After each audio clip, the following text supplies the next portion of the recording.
هەمومان بەڕێزان کاڵین سایکۆلۆجیا لەگەڵ جەژنە. کاڵین سایکۆلۆجیا یعنی دەرونی ئینسان، ئیتر لایەنی عەقڵی ئەگرێتەوە، لایەنی هەڵچوونەکانمان ئەگرێتەوە، لایەنی کۆمەڵایەتیمان ئەگرێتەوە، لایەنی جەستەیی جوڵەییمان ئەگرێتەوە، هەمووی. با بزانین چی پەیوەندیکی بە جەژنەوە هەیە. جەژنمان زۆرە، مەسەلەن ئەمە جەژنی ڕەمەزانە، جەژنی قوربانە، جەژنی نەورۆزە، زۆر جار بۆ مناڵەکانمان جەژنی لەدایک بوونە، جەژنەکانی ترە. ئێمە لێرە باسی جەژنی ڕەمەزانەکەین. طبعاً یەکەم شت بەڕێزان، جەژن پێداویستێکی دەرونیە. لەوانەیە بەڕێستان پرسیاری ئەو بکەن چی پێداویستێکی دەرونی؟ یعنی دەرونی مرۆڤ پێویستی پێێتی.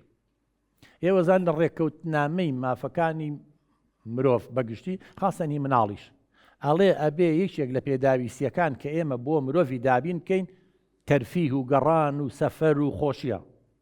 کەواتە کە ئەم جەژنانە هەیە، ئەمە نەک لای ئێمە، لە هەموو دنیا جەنابتان ئەزان جەژن هەیە. یەکێکە لە دەرفەتەکان بۆ ئەوەی مرۆڤ هەست بە خۆشی بکە، لەزەتی لێوەرگرێ، ڕۆتینی ڕۆژانە بشکێنێ، ماوەیەک لە ئیش و کار دوور کەوێتەوانێ.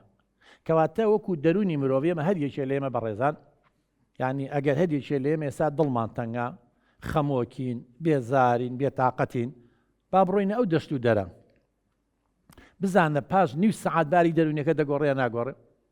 کەواتە سەیران و گەڕان و چوونە دەرەوە لە جەژنە، یا ئەگەر بتوانین ئێمە خۆ ئێمە نابێ بەس لە جەژنە، یعنی بە دوای کاتێکا بگەڕین حەز و ئارەزوەکانمان تێرکەین، یا بە دوای کاتێکا بگەڕین مناسبێ بگەڕین بۆ ئەوەی لەم جەنجاڵی ڕۆژانە و ئیشکردن و چی دوورکەوینەوە. حەقم ئێمە هەفتانە خۆتان نەزان نسال لە زۆر وڵاتی ئەوروپی دوو ڕۆژێ ولا ئێمە شەممە و جومعان هەیە.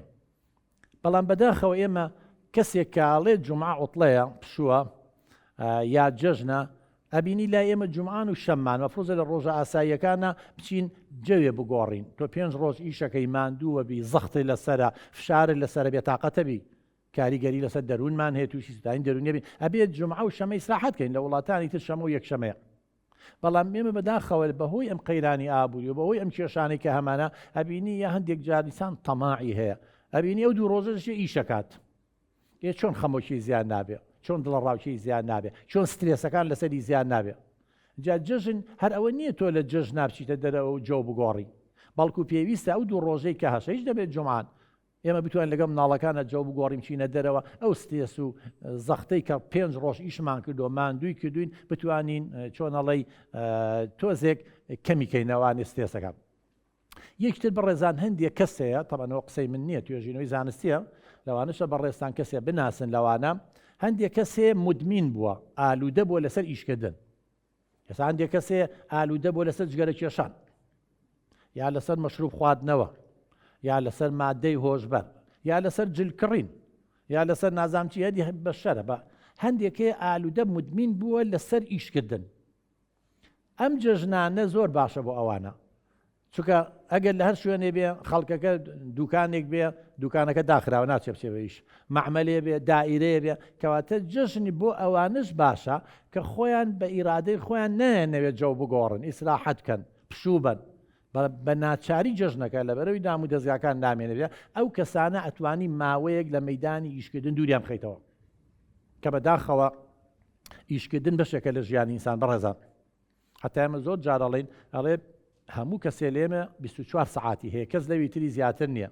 هەڵە بیکە بە 3 هەشتی دانێ بۆ خەوەکەت، بۆ ئەم جیاز و بۆ ئەم جسمە، 8 دانێ بۆ ئیشکردن و مستەقبەلتە بەیانیەکی بۆ قوتابخانەی خوێندنگای 4 ساعتی تۆ سعیەکەی وەزیفە و هەیە لە بەیانیان لە 8ەوەی بۆ 4 ساعتەکەیە کرێکارێک بە هەر شتێک بە ئیشەکە.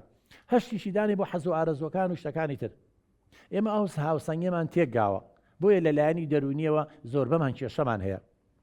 دەکرێت جەژن ئێمە بکەین بە مناسبەیەکی ئاوا تا بتوانین ئەو کەسانش دوور خەینەوە لە بواری ئیشکردن کە مدمین بوون، یعنی بەدەست خۆیان نییە بەبێ ئیژی ئیسراحەت ناکەن، بەڵام جەژن ناچاریەکە، ئیجباریە، کە ئەمە یەکێکی ترە لە قازنجەکانی.